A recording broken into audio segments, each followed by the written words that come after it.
All right, now it's time for Jeff Pasquino from thefootballguys.com. He's brought to you by Piccalilli Inn on Route 206 in Chemung, home of South Jersey's best wings. It's our fantasy segment with fantasy expert Jeff Pasquino from thefootballguys.com. If you have a question for Jeff, he'll answer. Send us a text, 609-403-0973 on the PlaySugarHouse.com text board, 609-403-0973. Get your questions in for today's Fantasy Fix with Jeff Pasquino from thefootballguys.com, who joins us now on the Boardwalk Honda Hotline. Welcome back, Jeff. What's going on, man? Hey, Mike, just a little bit of changes in the NFL season, just a typical Week 6, right? Yep, and all the buys are now getting filtered in as well. It's kind of crazy the way this is all kind of getting thrown at us here, but that's what we're here for. That's why we're helping you guys out. So let's get to your thoughts on week number 6. Let's start with some quarterback play here where, man, I got a lot of stuff I want to throw your way. How about Ryan Tannehill? We saw him on Tuesday night. He's going to be right back on it against Houston. But Tannehill seems like a guy you got to start taking some notice of. He does, and he's more of a QB2 just because, I mean, his wide receivers are stepping up. A.J. Brown, Jonnu Smith has been a formidable receiver, a tight end. That's always something to take note of, but it's really a matchup dependent. They want to run the ball as much as they can. Their defense is playing well. Tannehill is more of a game manager QB2, but he's definitely worth a roster spot during bye weeks. Okay, Teddy Bridgewater had a big week last week, got the Bears this week. Is it time that people start noticing Bridgewater? It is time to notice him and roster him, but this is not necessarily the best week to use him. He's more of a QB2 this week, but he's definitely consideration going forward. What are you telling people to do with Cam Newton? Cam Newton, you got to get him on your roster. He looks like he's going to be a play this week. He's a top 10 quarterback according to our rankings this week, so he's definitely worth a fancy lineup this week. Gardner Minshew, team's not good, Detroit's not good, but is Gardner Minshew good enough to play? He is, because their offense has to move the ball somehow. He's got a running back, Robinson, who's doing really well. He's a top 5 on our rankings. Came out of nowhere, but he catches the ball in the backfield, so that's always good. And Minshew can run the ball, too. Those two things are a plus for quarterback, raises their floor, makes QB1 this week. What about Terry McLaurin? He's got a new quarterback there, got the Giants this week. Yeah, that's a weird game. I mean, the Giants are favored. They're an 0-5 team. But Kyle Allen, he's the lowest-rated quarterback this week. It's a tough one. Daniel Jones is a little bit better, but I would stay away from both quarterbacks this week. Maybe you go with the running backs and wide receivers, like Devonta Freeman or even Washington's lead back at Antonio Gibson. Yep. What about Ryan Fitzpatrick against the Jets? I feel like you just got to find whoever the Jets are playing and find someone to put in that game, right? Yeah, that's a good option. Again, Fitzpatrick, he's got a good tight end, got a good running back who catches the ball. I think Fitzpatrick has got the magic. Again, he's ranked in our top 5 this week. Looking at some quarterbacks here with Jeff Pasquino from thefootballguys.com. I guess you lost Dak. Did you pick up Andy Dalton? They were putting up big-time yards there and points. Is Andy Dalton worth a play? Well, with that Cowboy defense right now, there's no D in Big D, so I think Andy Dalton's definitely worth a play. Arizona is a good team, so I think he's more of a QB2 this week as he sort of fills his way out, gets some timing down with his receivers, but he's a veteran who can definitely come in off the bench and play well. I think he's worth a roster spot. All right, Jeff Pasquino from thefootballguys.com. If you have a question for Jeff, 609-403-0973. Hunter is taking your questions from the text board. He'll have them for Jeff in just a second here. Let's go over to the running back position and see what we think about some of these guys here. You mentioned James Robinson. Is this guy becoming a must-play? He is. He's a feature back for Jacksonville. He's a feature on all 3 downs, which is everything you can ask for. He gets 20 touches a game. He's definitely he's a running back 1 almost every week. All right. What about, Melvin Gordon in that situation in Denver this week? He got the DUI. Should he be in the lineup, though? Yeah, we checked on him today. He was practicing, so he might get the temporary, like, a quarter off at the most, like maybe a series or 2. But Gordon is their feature back. It's a tough matchup with the Patriots, so he's more of a running back 2 this week, but he's definitely worth starting on a bye week.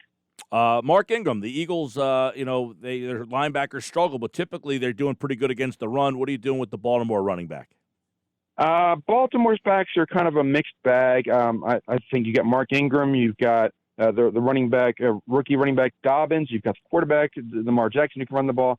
they're just running the hot hand. They're trying to get their offense going. This is actually a good spot for them to beat up on Philadelphia. So kind of a get right game on the road for the Ravens. So on a week, again, where players got buys, it's that they're all in consideration, but I think they're more of a flex option this week. Don't forget, buys are in effect this week, and obviously always check the schedule to see what happens because of COVID. Flip it around. What about Miles Sanders? He had I benched Miles Sanders last week. He had over 30 points, but he didn't really have a great game other than the big touchdown run.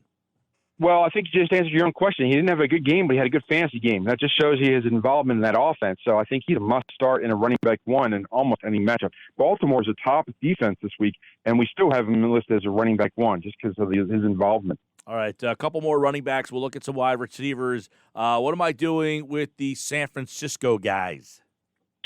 San Francisco, they're trying to get Mostert going. The quarterback situation is a mess. It's a tough matchup with the Rams. They have a great front four. Mostert's their lead guy. They're going to use him the most. McKinnon to work in. But Mostert is a running back two going forward. All right, one more for the running backs before we flip over to the wideouts. How about Clyde Edwards-Hilaire? He had that big opening week, but where are you putting him now? Yeah, he's been a hot topic all year long, and I've been one of the guys that put him in running back two for the year. And it's mostly because he's a rookie. He's learning the offense, and he has not been effective in the red zone. He's only got 2 touchdowns. I think the last one came as a receiver. He's just not punching the ball in. When you have Mahomes with all his weapons down near the goal line, and you give him the ball to Hilaire and he's not getting it in, he drops down the list to a running back two. He's got to get the nose for the end zone before he moves in that running back one category. All right, Jeff Pasquino, footballguys.com, answering your Week 6 fantasy football questions. If you have a question for Jeff, 609-403-0973. Text it into us, and we will fire off as many questions for Jeff as we can fit in the time allowed. All right, here we go. What about over at wide receiver? Got to ask about Travis Fulgum, right? Absolutely. I mean, he was a hot pickup for those in the know last week. He's definite hot pickup this week. Him and Chase Claypool for the Steelers. Those are the top two guys. I think you're looking at both those guys with wide receiver 3 as a floor and touchdown upside. All right. What about Juju Smith-Schuster? He was the guy. You just mentioned Claypool, but Smith-Schuster was, a high draft choice, but not giving you much. Well, Smith-Schuster is looking like last week was the evidence that, they're going to focus on Juju, shut him down, and make somebody else beat them. Well, Claypool showed that he can, and he did it every quarter last week. So now they're going to have to respect both receivers in the secondary, which will open things up for both of those guys to produce going forward. All right. You get oh, boy, what are you doing with the Houston, Will Fuller, the receivers out there? I mean, you're not getting DeAndre Hopkins type of stuff from any of those guys out there. So is Fuller a guy you're playing? Yeah, I think he's more of a boom-bust kind of guy. He's seen more volume, but the guy that they really noticed that didn't get some work 2 weeks ago was Brandon Cooks, and he got a lot of attention last week. He is a wide receiver one. He's bounced around the league, but he got a lot of attention last week, put up 100 yards and a touchdown. He's a top both those guys are wide receiver 3s with upside. I think both those guys deserve roster spots and also probably starting spots each week. All right, a couple more before we get to your questions. 609-403-0973. A lot of questions coming in, so we'll ask just one or two more for Jeff so we can fit in some more questions here. What about Brandon Ayouk? He had the big game, the run against the Eagles. Everybody saw him leaping over Marcus Epps, but is he a guy you trust? Trust on a weekly basis? No. I think he's got big play potential, but with San Francisco, the way that they're going right now and the question marks around Garoppolo at quarterback and some tough matchups coming up ahead, I would only use Ayook in a best ball league, and I keep him on bench. He's worth maybe holding going forward, but he's not getting enough targets to warrant every week consideration. All right, Jeff Pasquino, footballguys.com. Let's get some listener questions here before we get some sleepers, some waivers, and guys that Jeff is playing this week. All right, James Conner, Todd Gurley, or David Johnson? James Conner. I would say David Johnson on those. That's a good list, but I would go with David Johnson. Is probably good. Even against Tennessee, it's a tough matchup. Daryl Henderson or Edelman? Henderson does not look good. I think Akers is a sleeper, so I would go with Edelman in the PPR league for sure. Higgins, Ayouk, or McLaurin? McLaurin, no question, but I think Higgins is worth a consideration, especially if Odell Beckham, who was sick today, is not able to go later this week. All right, this texter needs a wide receiver and a flex. Tim Patrick, DeAndre Swift, Tyler Boyd, and Robbie Anderson. Robbie Anderson is a wide receiver one going forward. He's getting 100 yards a week, and I think he's definitely so Robbie Anderson. Did he need two? Yes, he needs a wide receiver and a flex. Correct. So I would go with Patrick as well, again, on volume.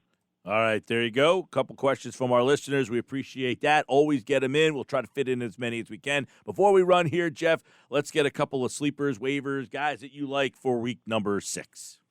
A couple of running backs you got to mention this week. Alexander Madison is probably going to start for the Vikings. He's a running back one and replacing Dalvin Cook this week before the Vikings bye.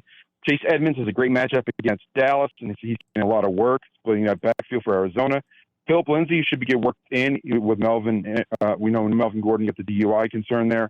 Some sleeper picks. I mentioned Cam Akers. He should be rostered now. He had a big run last week in Washington. But 2 sleeper picks. The Michael P. Ryan for the Jets because they just cut Le'Veon Bell. So he might get some work going for it. And Jeremy McNichols for Tennessee is now the running back 2. Darrington Evans went to IR, and if anything happens to Derrick Henry, McNichols is going to be your guy, so roster him in deep. Wide receivers, we mentioned a lot of the good ones. Laviska Shenault is a good guy to pick up, as is T. Higgins for Cincinnati. Also a tight end, always an overlooked position. Jonnu Smith for Tennessee and Robert Tonyan for Green Bay are both getting red zone touchdown work.